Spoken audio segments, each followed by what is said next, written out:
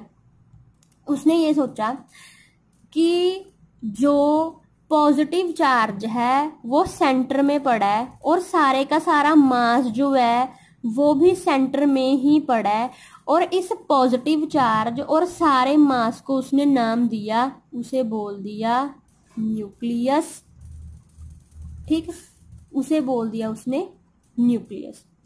फिर उसने बोला कि न्यूक्लियस के सराउंडिंग में क्या पड़े हैं, न्यूक्लियस की सराउंडिंग में इलेक्ट्रॉन पड़े हैं।